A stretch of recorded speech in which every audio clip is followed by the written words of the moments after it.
Muy bien, saludos a ustedes, allá en la ciudad más austral del mundo, ¿no? Así es, estamos aquí en la ciudad más austral del mundo. Fin del mundo, principio de todos, le dicen algunos. Así que un placer poder hablar con usted y bueno, poder dialogar un poquito de esta situación que está atravesando el mundo, con lo que es el tema de Ucrania y el conflicto que tienen con Rusia. Más que nada queríamos saber, como para que nos puedas comentar, cómo comenzó todo esto, por qué es el motivo, que hay muchas cosas que se visualizan en las redes sociales, pero por ahí uno no tiene bien claro lo que está sucediendo.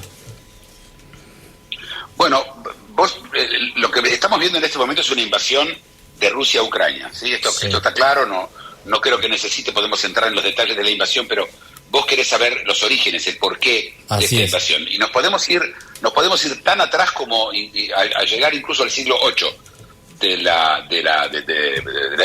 después de Cristo, donde los pueblos que se llamaban el Rus, R-U-S, incluía toda la zona de lo que hoy es Ucrania y lo que es Rusia hasta que empieza Siberia. Toda esa zona eran salvajes, básicamente, prácticamente no se puede decir que eran una civilización, incluso eran hordas, y a ellos llega un cura a Kiev, la capital de Ucrania, la que es hoy la capital de Ucrania y entonces la ciudad más importante del Rus. Llega este cura llamado Cirilo y trae de Grecia y trae el cristianismo con él y de hecho incluso cambia el alfabeto que en ese momento se usaba, prácticamente era un pueblo bastante analfabeto, pero ellos traen el alfabeto griego, que es tan parecido al ruso cuando uno lo ve escrito, ¿no? Y acá empieza la historia. Acá en esa época Moscú no existía y Kiev era la capital. Rusia cuenta la historia desde otro lado y dice que Ucrania fue siempre parte de Rusia. Ajá. Fue parte del Rus, pero la verdad es que Ucrania existía antes que Rusia. Esto es la parte muy histórica. ¿Qué pasa ahora? Sí. Después de la Segunda Guerra Mundial, Ucrania había sido, durante la Segunda Guerra Mundial, fue conquistada por los nazis. Los ucranianos recibieron a los nazis como liberadores. Y cuando la Unión Soviética contraatacó y tomó Ucrania, se consideró a todo el pueblo ucraniano como traidores. Oh, sí. Aún así, la Unión Soviética tuvo dos de sus líderes, eran ucranianos. Uno era Brezhnev en los años 70 y 80, y el otro Khrushchev en los años 50 y principios de los 60. Estos son las dos personas que luego manejaron la Unión Soviética, así que Ucrania es realmente del riñón. Cuando en el año 2000 cae se desarma el Pacto de Varsovia, los países que estaban bajo la égida de entonces la Unión Soviética, que eran Polonia, Checoslovaquia, Hungría, Rumania, Bulgaria, Ucrania era parte de la Unión Soviética. Cuando estos países se liberan, también la Unión Soviética se desarma. Y entre los países que recuperan la independencia es Ucrania. Ahora, Ucrania tenía en esa época misiles atómicos, porque la Unión Soviética los tenía distribuidos, no estaban todos en Moscú, ¿sí? Estaban distribuidos por todos lados. Entonces, esos misiles atómicos que tenía Ucrania, era muy pobre Ucrania, y Estados Unidos le ofreció una suma de dinero importante a cambio de dos cosas. Una, de sacar los misiles, de que se los puedan sacar y no tener poderío atómico y mañana no caigan en manos de terroristas, y la segunda, con la promesa que si algún día alguien atacaba a Ucrania, Estados Unidos lo iba a venir a defender. Esa es la historia hasta entonces. Mientras tanto, en Ucrania, en Rusia, cambia el gobierno, sube Putin, y Putin, después de muchos años, empieza a querer expandirse, a volver a la Rusia, a la Unión Soviética. Entonces toma dos pedazos de la República de Georgia y toma dos pedacitos de Ucrania, y en 2014 incluso le saca una península que tenía Ucrania y que ahora está en manos de Rusia. Mientras tanto, los ucranianos, por supuesto, desconfían muchísimo de Rusia, hablan un idioma muy parecido, se escriben con las mismas letras, es decir, hay y físicamente son muy parecidos entre ellos. Y bueno, y Putin tenía claramente decidido de que él no quería más aunque Ucrania sea independiente, que sea parte de él, y utilizó un argumento diciendo de que Ucrania quería entrar en la NATO. Le recuerdo a todos lo que es la NATO, o la OTAN, que la organización transatlántica, claro, la organización que tiene Estados Unidos y todo Francia, y Alemania, Bélgica, Holanda, Italia, España, Inglaterra, todos estos países son partes de la OTAN y estaban, como luego se unieron 3 paisitos más de los que eran de la Unión Soviética, Letonia y Estonia, y por favor no se enojen que les tiro tantos nombres, pero no hay forma de explicarlo sin esto, y pusieron ahí la OTAN. Putin dice: yo no quiero la OTAN cerca mío, es una amenaza, y por lo tanto no quiero que Ucrania se sume a la OTAN. Y Ucrania no pensaba sumarse a la OTAN, si bien lo tienen en la constitución de ellos que quieren, sí, pero no importaba ya, él había decidido, y entonces, como Ucrania no se rindió directamente, él invadió. Hasta aquí estamos. Así es, tal cual. Bueno, también se habla de que le han dado armas a Ucrania para... le está como que la OTAN lo estaba a ellos preparando para una guerra, ¿no? ¿Eso es cierto? No es cierto. No es cierto, mira, los números son simples. Para darte un ejemplo, Rusia tiene 750 aviones de guerra, Ucrania tiene 40. Sí. Rusia tiene algo así como 2.000 o 3.000 helicópteros. Ucrania tiene, no sé, 25. ¿Qué le dieron?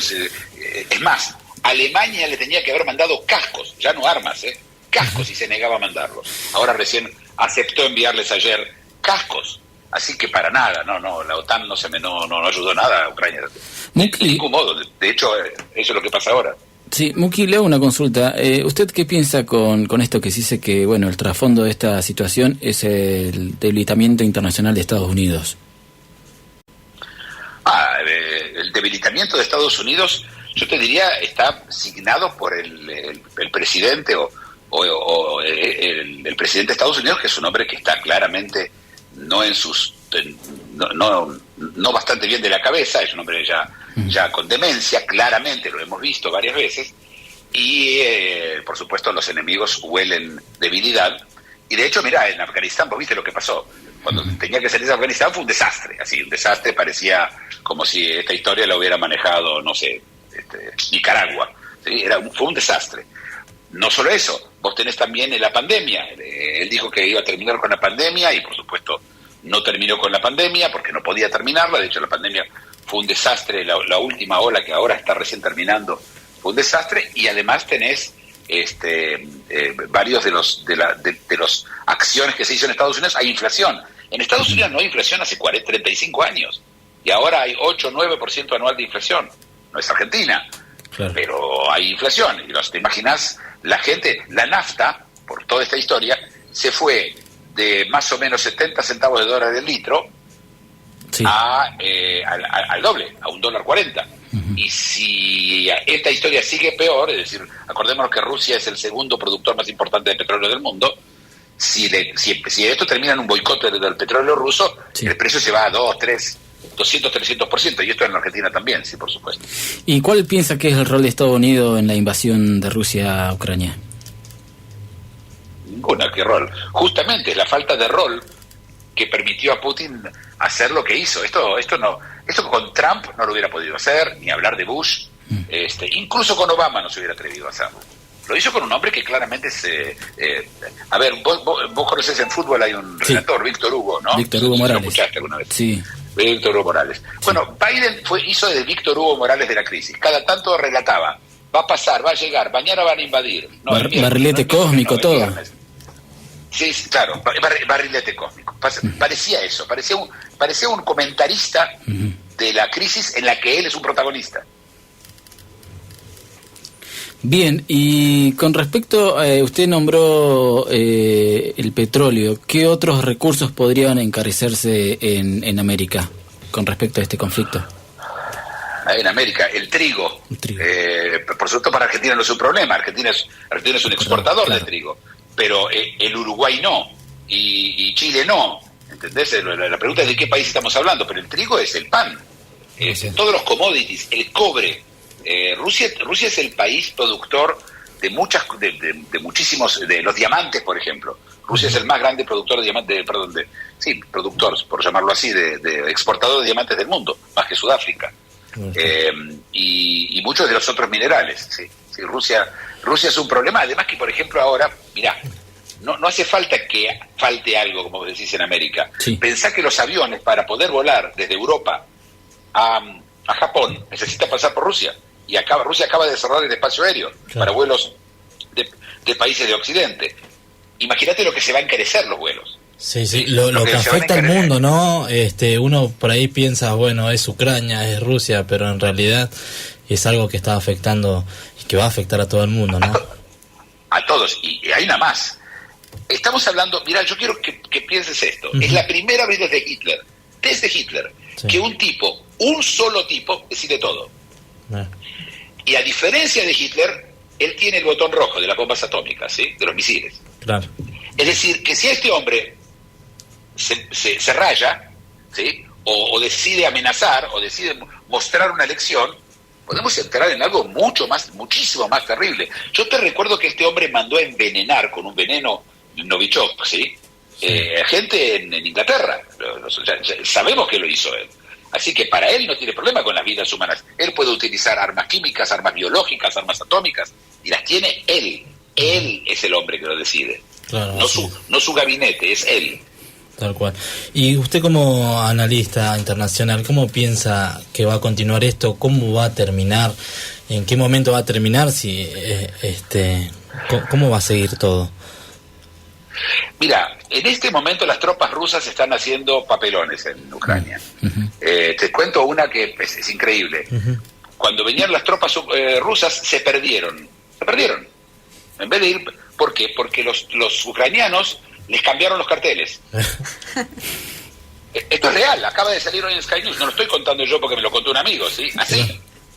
Hay un video de ellos preguntándole a un ucraniano dónde queda Kiev. ¿Para qué lado tienen que ir? El tipo estaba con un remolque, les preguntó si quiere que lo remolque de vuelta a Rusia. Vos entendés que hay pelotones de gente perdida sin saber dónde están. Sí, tal cual. Recién tuvimos un testimonio de una ucraniana que nos contaba exactamente esto, la resistencia del pueblo ucraniano, que Vladimir Putin realmente no esperaba que el pueblo esté resistiendo de esta forma. ¿Qué opinas vos al respecto? Yo opino que es mucha épica, que es muy lindo decir en este momento que es la emoción, etcétera. No va a servir que el pueblo se oponga con unos rifles a un poderío como el ruso, pero al final de todo proceso hay un señor con un sándwich. Al final tenés un soldado que tiene que ir por esta ruta o por la otra. No tiene GPS. ¿Vos entendés que estos tipos... que el ejército poderoso más fuerte de Europa no tiene un GPS, no tiene Waze? Una curiosidad más. Sí. Ayer, antes de la invasión, se enteraron un grupo de holandeses, de los cuales yo los conozco, me mandaron, va a haber invasión, ya empezó la invasión, les digo, pero no está anunciado en ningún lado. Fueron a Google Maps, pidieron ir desde Minsk, la capital de Bielorrusia, a Kiev, la capital de Ucrania, y viste que te muestran en rojo dónde está, dónde hay tránsito. Sí. Viste cuando vos usás el Google Maps o el Waze, que te muestra qué zonas tenés que esperar, a veces tenés que esperar 3-4 minutos porque hay un embotellamiento. Sí. Bueno, de esa forma se dieron cuenta, estaba todo embotellado, porque estaban las tropas rusas. Es cómico, es decir, los rusos mismos no se dieron cuenta que van a saber sobre ellos, que uno lo puede saber mirando el teléfono. Muki, la verdad que nos queda... Y si vos te perdés y no sabés... Sí, decime. No, siga, continúe. No, decime, la verdad que nos queda... No, nos queda poco tiempo, pero si podríamos hacer dale. Un resumen como para... Porque la verdad que es una nota que a mí me gustaría estirarla un poco más, un tiempo más, porque la verdad sabe un montón y la verdad deja varios títulos muy importantes. Pero bueno, vamos a ir finalizando como para agradeciéndole esta nota, Muki. Bueno, muchas gracias. Y si me preguntaron cómo esto va a terminar, no tengo la más mínima idea. No tengo la más mínima idea, pero lo que puedo decirle es, dejen de creer en mitos, los americanos, y acá están involucrados. Esto es muy simple, las cosas son bastante simples, y ya ves, la gente hasta se pierde y no sabe cómo llegar a Kiev.